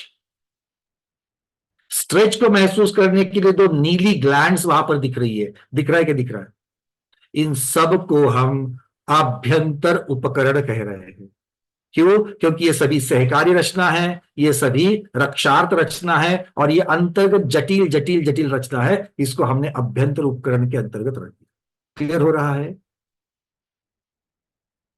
तो इस प्रकार से जिनवानी में जो निर्वृत्ति और उपकरण बताया, बाह्य निर्वृत्ति, अभ्यंतर निवृत्ति, बाह्य उपकरण और अभ्यंतर उपकरण, ये हम इसके द्वारा जान सकते हैं। और इसी के साथ ये सिर्फ स्पर्शेंद्रिय के लिए नहीं है, इसी के जैसा आप रसना द्रव्येंद्रिय का भी स्वरूप देख सकते हो। ये रसना द्रव्येंद्रिय का है, जहां पर हमें द्रव्येंद्रिय की रचना दिख रही है, बाह्य निर्वृत्ति दिख रही है, उसके अंदर जो ग्लैंड्स है जिसके द्वारा बहुत सारा महसूस किया जाता है।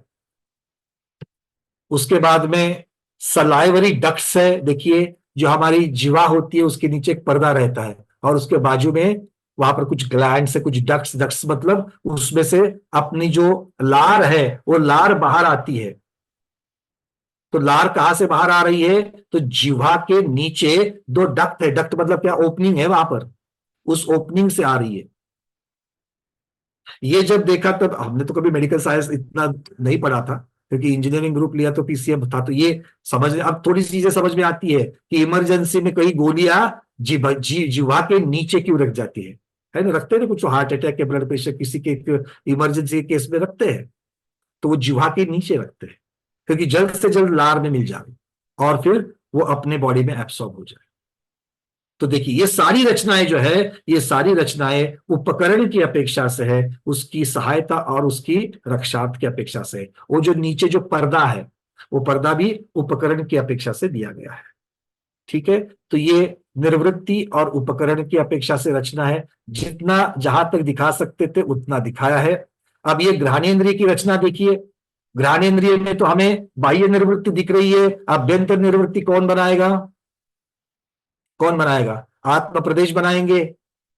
बाह्य उपकरण जो है वो नाक के अंदर जो बाल है, जो रक्षार्थ है, अंदर जाने वाली जितनी भी हवा है, उसके अंदर जो धूलिकण है उसको वो आकर्षित करके वहीं पर रोकते थे और हवा को शुद्ध करके अंदर भेज रहे। तो वो वाली रचना देखिए, वहां पर क्या लिखा है? नासिका को बाह्य निर्वृत्ति कहा और अंदर जो केश है उनको बाह्य उपकरण कहा। और अंदर जाकर के जो सूंघने वाली ग्रंथियां जो पीले कलर में दिखाई गई है, जिसे ऑल्फैक्टरी बल्ब कहा है, ऑल्फैक्टरी ट्रैक कहा है, क्रिबिफॉर्म प्लेट कहा है, ऑल्फैक्टरी नर्व्स कहा है, तो ये सारे जो है ये अभ्यंतर उपकरण में ये सारे चले जाएंगे। क्यों? क्योंकि ये सारे के सारे घ्राणेन्द्रिय के भाग है। क्योंकि अगर ये नहीं होंगे तो आपका जो सिग्नल है सूंघने का वो कौन लेकर के जाएगा? क्योंकि उपकरण जो है वो उपकरण यहां से लेकर के सिग्नल अंदर लेकर के जाते, लेकर कहां चले जाते हैं? भावेंद्रिय की अपेक्षा से उसका ज्ञान होता है। ठीक है, अब इसी की अपेक्षा से आप देखिए चक्षु द्रव्येंद्रिय, आंख बाहर से दिखती है वो तो बाह्य निर्वृत्ति है ही है।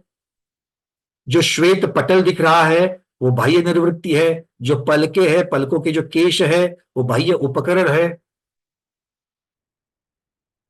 दिख रहा है सबको? और अभ्यंतर उपकरण देखिए कहां पर है? अभ्यंतर उपकरण वो जो अंदर जो लेंस है उसके आजू बाजू की जो रचना है उसे अभ्यंतर उपकरण कहा गया है। जो अंदर से बहुत सारी रक्त वाहिनियां हैं जो आकर के सिग्नल को कैरी करती है उसको भी अभ्यंतर उपकरण कहा गया है। तो इस प्रकार से ये सारे क्या है? निर्वृत्ति हो या उपकरण हो, सब कुछ द्रव्येंद्रिय का भाग है, अर्थात साक्षात रचना होती है। तो इन रचनाओं को हम समझ रहे हैं। इसी की अपेक्षा से श्रोत्र द्रव्येंद्रिय को देखिए, बाह्य कर्ण हमें दिख रहा है बाह्य निर्वृत्ति की अपेक्षा। कर्णपटल जो पर्दा है वो भी उपकरण है किंतु बाह्य उपकरण की अपेक्षा से। और आंतरिक निर्वृत्ति हमें कोकलिया वगैरह जो होता है वो अभ्यंतर उपकरण है, बाह्य निर्वृत्ति है अभ्यंतर उपकरण की अपेक्षा से। जो जो चीजें हैं वो सब हमको वहां पर दिख रहे हैं। ठीक है, समझ में आ रही बात? तो ये मोटा मोटी में आधुनिक विज्ञान के साथ में जिनागम का संबंध लगाने का प्रयास किया गया है कि जिनसे हमें समझने के लिए कुछ ना कुछ तो फायदा हो। डॉक्टर शैला दीदी, डॉक्टर मैना दीदी और भी बहुत सारे हमारे डॉक्टर स्वाध्यायी हमारे पास यहाँ पर है, तो इनके ऊपर अगर आप लोग कुछ स्पेशल टिप्पणी करना चाहो तो भी आप लोग स्वतंत्र हो, आप कर सकते हो। तो यहाँ पर आज के स्वाध्याय में मैं आपको इतना ही बताना चाहता था, और इसके आगे का जो भाग है वो हम आपके कल के क्लास में लेंगे। अभी अगर आपके कुछ प्रश्न होंगे तो हमारे पास 5 मिनट है, आपके प्रश्नों के ऊपर हम चर्चा करते हैं। चलिए, किसके मन में कोई प्रश्न है? सुमन सेठी दीदी, अनम्यूट किया है, पूछिए। भैया जी वंदना, ये भावेंद्री समझ में तो आया, लेकिन जैसे एकेंद्री जीव रहेगा तो उसके भावेंद्री क्या रहेगी? उसका ज्ञान, स्पर्श होने के बाद जो ज्ञान होता है वो ज्ञान। तो उसको कुछ महसूस होगा एकेंद्री जीव को भी ऐसा ज्ञान में? होगा दीदी, बिल्कुल होगा, बिल्कुल होगा, उसको महसूस जरूर होगा। प्रॉब्लम ये है कि उसको महसूस हो रहा है कि नहीं हो रहा है, ये आप और हम अपने मतिश्रुत ज्ञान से नहीं जान सकते।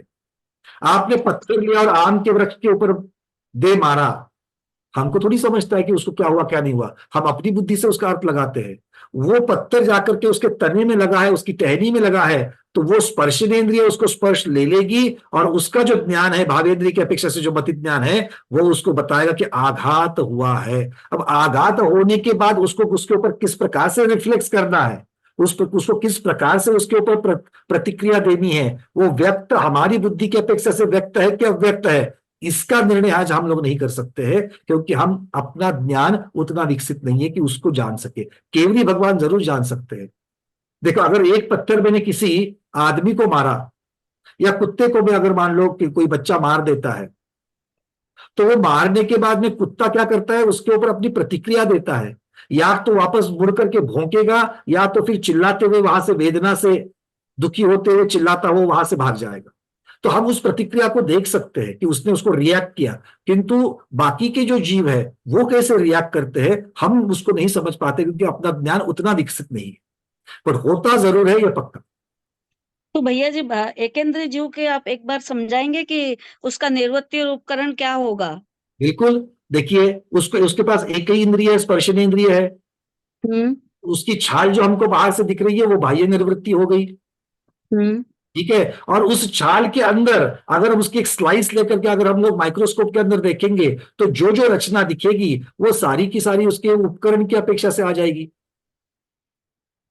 अच्छा, दूसरा, जो किसी पेड़ के, पौधे के छाल के ऊपर कुछ छोटी छोटी ऐसी लव होती है, छोटे छोटे बाल के जैसे होते हैं, आपने बहुत सारे ऐसी पेड़ पौधे देखे होंगे, किसी के ऊपर छोटे छोटे कांटे होते हैं, किसी की अलग प्रकार की छाल होती है। किसके लिए होती है वो? तो उसके भी अपने अपने कार्य होते हैं। किसी चीज को आकर्षित करने के लिए, धूल को आकर्षित करने के लिए, पौधों को आकर्षित करने के लिए, भ्रमरों को आकर्षित करने के लिए, जिनसे उनका परागीकरण आदि चीजें हो जावे। तो ऐसे बहुत सारे कार्य उन विशेषताओं की अपेक्षा से है, तो उसके लिए स्पर्शनेन्द्रिय का एक ही ज्ञान उनके पास है। तो स्पर्शनेन्द्रिय में बाहर से दिख रहे वो बाह्य निवृत्ति है, आभ्यंतर निवृत्ति उस पेड़ के, पौधे के, जीव के आत्म प्रदेश जो है उसको लगे रहते हैं, वो आभ्यंतर निवृत्ति है। और जो उसके ऊपर जो रचना, छाल के ऊपर जो बिल्कुल जो माइक्रो रचना बनी हुई है, वो बाह्य उपकरण और अभ्यंतर उपकरण की अपेक्षा से हम उसको लगा करके देख सकते। ठीक है भैया, ठीक है। मैंने पंकज जी, हाँ चर्षी, इसको उदाहरण के तौर पर लेना हो तो अपन करंट को भावेंद्र कह सकते हैं, और ये जो पंखा वगैरह है ना, जो पंखा चलती है, लाइट है, बल्ब जिसको अपन लगाते हैं, तो ये द्रव्येंद्र कह सकते हैं। कभी करंट होता है लेकिन बल्ब लगाए नहीं, पंखा लगाए नहीं, वैसे ही जो क्या है उसके लिए जगह छोड़ रखी है, तो पंखा नहीं होगा, बल्ब नहीं होगा, तो करंट कुछ नहीं कर सकता। और कभी कभी पंखा भी लगा रखा है और बल्ब भी लगा रखा है, लेकिन करंट ही नहीं है, बिजली नहीं है, तब भी वह पंखा बल्ब कुछ नहीं कर सकता है। इसी प्रकार भावेंद्र का संबंध आत्मा के ज्ञान से है, और द्रव्येंद्र का संबंध जाति नाम कर्म के उदय से प्राप्त होने वाली इंद्रियां, और नाम कर्म के उदय से अंगोपांग इत्यादि की रचना विशेष को अपन द्रव्येंद्र कह सकते हैं। इन दोनों का परस्पर में जब सम्यक संबंध होगा, तभी द्रव्येंद्र और भावेंद्र एक दूसरों को पूरक होकर के किसी विषय वस्तु को अपन जान सकते हैं। उसमें किसी एक में विकलता होगी तो वह कार्य नहीं हो सकता है। बहुत बढ़िया, बहुत सुंदर गुरुदेव। सबके समझ में आ रहा है कितना सुंदर उदाहरण देकर के आचार्य श्री ने समझाया इसको। चलिए लीला दीदी आपका प्रश्न और उसके बाद प्रमोद जी आपका। भैया जी, हाँ मैं जी। पूछना चाह रही थी, एक हमारे दो रिश्तेदार हैं, उनका बेटा, उसको जन्म से आंखों से नहीं दिखता है, उसने पर 12th पास कर लिया, सिर्फ एक बार सुनता है और उसको याद हो जाता है, तो वो उसका क्या चीज, मतलब भावेंद्रिय उसकी विशुद्धि ज्यादा है या क्या कहेंगे उसको? नहीं देखिए, आंखों से दिखना और कानों से सुन करके ग्रहण करके अपनी धारणा में रखना, सब चीजें अलग अलग है। आंखों से देखना ये चक्षु इंद्रिय का काम है, जो उनका नहीं हो रहा है किसी कारणों से, या तो द्रव्येंद्रिय या भावेंद्रिय, कहीं पर उनकी गड़बड़ है उसमें। कान से सुनना, वो अच्छी तरीके से सुन पा रहे, इसका मतलब है उसकी द्रव्येंद्रिय भावेंद्रिय कर्ण की अपेक्षा, श्रोत्र इंद्रिय की अपेक्षा से अच्छी काम कर रही है। और उसके साथ साथ में उसका जो स्मृति ज्ञानावरण कर्म का जो क्षयोपशम है, वो स्मृति ज्ञानावरण कर्म मतलब जो मति ज्ञानावरण का ही एक भाग है, प्रभेद है, उसका क्षयोपशम इतना अच्छा है कि एक बार पढ़ने से उनको याद हो जाता है, या एक बार सुनने मात्र से ही याद हो जाता है। तो ये अलग अलग मति ज्ञानावरण कर्म के इंद्रिय ज्ञानावरण और नो इंद्रियावरण कर्म, ये जो है ये अलग अलग भेद प्रभेद की अपेक्षा से हर एक का कार्य अलग अलग है, और हर एक को ढकने वाला कर्म अलग अलग है। अभेद रूप से देखेंगे तो मति ज्ञानावरण कर्म या ज्ञानावरण कर्म, किंतु मति ज्ञानावरण के भी अलग अलग भेद हो जाते हैं। ठीक है, तो मति से 5 इंद्रिय, छठा मन, इनकी अपेक्षा से चलता है। तो धारणा वाली बात जो है, आपने नाम तो सुना है ना, अवग्रह, इहा, अवय और धारणा, तो ये मति ज्ञान से संबंधित है, क्योंकि मति ज्ञान जब होता है मतलब भावेंद्रिय का जो कार्य है वो इन 4 के माध्यम से चलता है। द्रव्येंद्रिय ने तो सेंस कर लिया, और उसके ऊपर अब उसको प्रोसेस किया जाएगा। कौन प्रोसेस करेगा?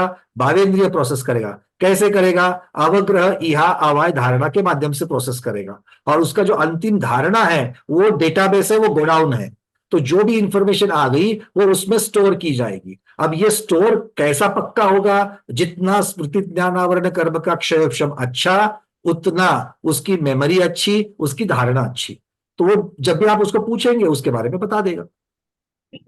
मतलब नेत्र का तो इसमें कहीं कोई रोल नहीं, क्योंकि प्रत्येक मति ज्ञान का उस इंद्रिय से, विषय से संबंधित यही सारी रचना होगी पैरेलल।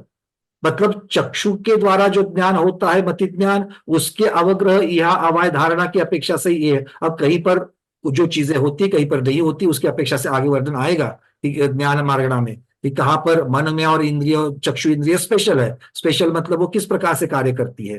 तो इनकी अपेक्षा से जब देखेंगे तो बाकी इंद्रियों में भी प्रत्येक इंद्रिय की अपनी अपनी कार्य करने की पद्धति है, प्रोसेस, जो सिग्नल आता है उसको प्रोसेस करने की पद्धति है। और इसीलिए तो इंद्रिय शब्द में कहा था कि एक इंद्रिय दूसरे इंद्रिय के ऊपर अवलंबन नहीं रहती है, अपना अपना कार्य स्वतंत्र रूप से करती है। इसलिए 5 में से अगर एक इंद्रिय भी खराब है, उसकी रचना में प्रॉब्लम है, तो बाकी चीजें चलेगी। और जैसे भी आचार्य श्री ने जो उदाहरण दिया था, एक लाइट के बल्ब का था और दूसरा पंखे का था, तो बल्ब खराब है इसलिए पंखा चलने का नहीं रहेगा, और पंखा खराब है करके बल्ब जलने का नहीं रहेगा। दोनों के स्वतंत्र कार्य है।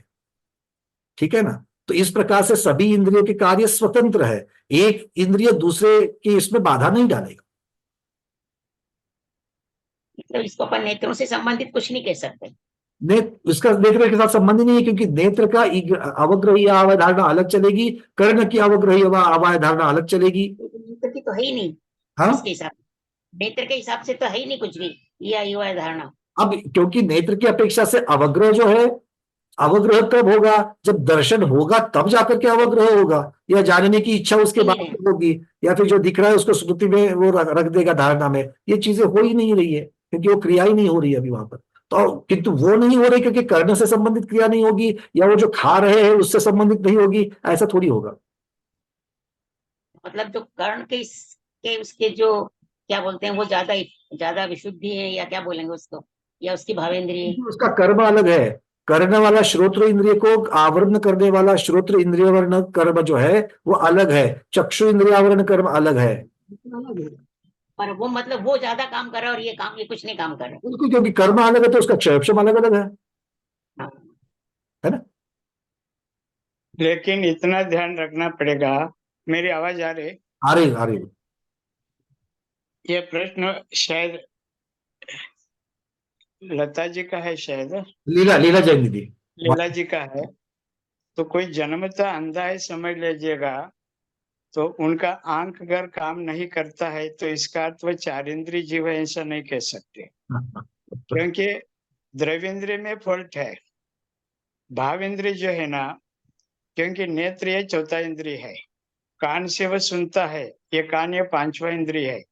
चौथा इंद्रिय द्रव्येंद्रिय भी है, लेकिन पांचवा इंद्रिय उसका काम कर रहा है। भावेंद्रिय की अपेक्षा ये कौन सा जीव है, कौन सी इंद्रिय वाला जीव है, ये निर्धार होता है, न कि द्रव्येंद्रिय की अपेक्षा। तो भावेंद्रिय की अपेक्षा वो पंचेंद्रिय जीव ही माना जाएगा, कोई जन्मता अंधा होगा तो भी। अब रही बात आंख में कोई डिस्टर्ब होगा तो उसके द्रव्येंद्रिय में डिस्टर्ब है, लेकिन चक्षु संबंधी उनका ज्ञानावरणी कर्म का क्षोभक्षम है, माने भावेंद्रिय उसके अंदर है, तभी तो उस मनुष्य को अपन पंचेंद्रिय मनुष्य कह सकते हैं। जाति मोबाइल नाम कर्म मोबाइल का कुछ बोलता है। देखो जाति नाम, इसको समझ लीजिए। जाति नाम आदि आचार्य जी जो कह रहे थे आपको, भावेंद्रिय है बट भावेंद्रिय की भी अपनी अपनी कार्यक्षमता है। भावेंद्रिय की भी अपनी अपनी कार्यक्षमता है, और ये कार्यक्षमता किसके ऊपर डिपेंडेंट है? तो उसके क्षयोक्षम के ऊपर डिपेंडेंट है। तो चूंकि ये ज्ञान है तो ज्ञान तो होगा ही होगा, क्योंकि किसी भी जीव को एकेंद्रिय लब्ध पर्याप्तक से लेकर के पर्याप्तक पंचेंद्रिय सैनी तक सबके पास ज्ञान, मति ज्ञान तो है ही है। मति ज्ञान है मतलब अपने अपने इंद्रियों का ज्ञान है, भले कम हो या ज्यादा हो, कम ज्यादा उसके क्षयोक्षम की अपेक्षा से कहा जाएगा, बस इतनी सी बात है। तो उसका भावेंद्रिय है, पांचों इंद्रिया है, अस्तित्व की अपेक्षा से है, किंतु उसके कार्य करने की क्षमता जो है वो उसके क्षयोक्षम के ऊपर डिपेंडेंट है। क्योंकि अगर हम सिर्फ द्रव्येंद्रिय में प्रॉब्लम मानेंगे तो द्रव्येंद्रिय मतलब दूसरी आंख लगाने के बाद उसको दिखना चाहिए, किंतु बहुत सारे जो जन्मांध है उनको दूसरी आंख लगाने के बाद भी नहीं दिखता है, तो इसका मतलब उनके द्रव्येंद्रिय में प्रॉब्लम नहीं है, तो उनके भावेंद्रिय का क्षयोक्षम इतना विशुद्ध नहीं है कि वो उसको प्रोसेस कर सके या उसको देख सके। तो अस्तित्व की अपेक्षा से तो है उसका भावेंद्रिय, किंतु उसकी कार्यक्षमता कम पड़ रही है, बस इस प्रकार से जानना। ठीक है, चलिए, समय की मर्यादा है, थोड़ा सा आगे बढ़ते हैं और भी इसके ऊपर हम चर्चा करेंगे आगे। प्रमोद जी पूछिए। ये कह रहे थे जल ही जिसका शरीर, जल का एक जीव है, तो वहां ये दोनों चीजें कैसे घटती हैं? जल मतलब वहां तो शरीर अलग ही नहीं है। अलग नहीं है मतलब, देखो जल से तो शरीर बना, जल पुद्गल है, पौद्गलिक वर्गना है उसके पास है, और उससे उसका बन रहा है, और वो भी औदारिक वर्गना से ही बना हुआ है। नहीं वो तो ठीक है, उसमें उपकरण और निवृत्ति सारी चीजें कैसे घटित मतलब हो पाती है? मेरा घटित कैसे होगी? अच्छा, घटित करने के लिए तो केवल भगवान घटित कर सकते हैं, अगर होता तो आज्ञा समय तो से ले लेते।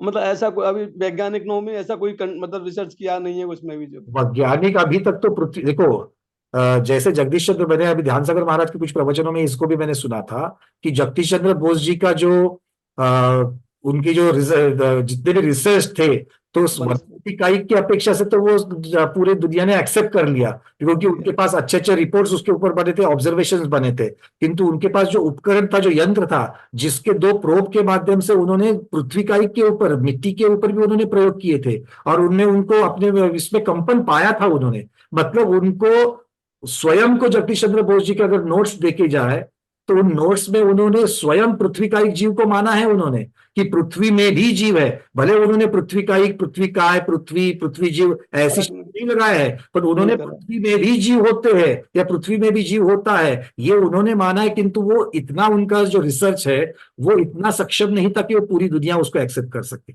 वनस्पति इकाई के बारे में रिपोर्ट्स थे, पर किंतु उन्होंने रिसर्च किए उन्होंने पृथ्वी के ऊपर। तो ये सारी चीजें जो है, तो आधुनिक विज्ञान अगर उसको मानेगा तभी उसके ऊपर रिसर्च करेगा, और रिसर्च जाकर के उसके ऊपर से कुछ ना कुछ तो कह पाएगा। अभी तो आज्ञा सम्यक से लेना है, मतलब जो कुछ आज्ञा सम्यक तो से लेना, क्योंकि अभी हमारा और आपका मतिशुद्ध ज्ञान उतना विकसित नहीं है। ठीक ठीक। चलिए, आज के स्वाध्याय में इतना ही। आज के स्वाध्याय को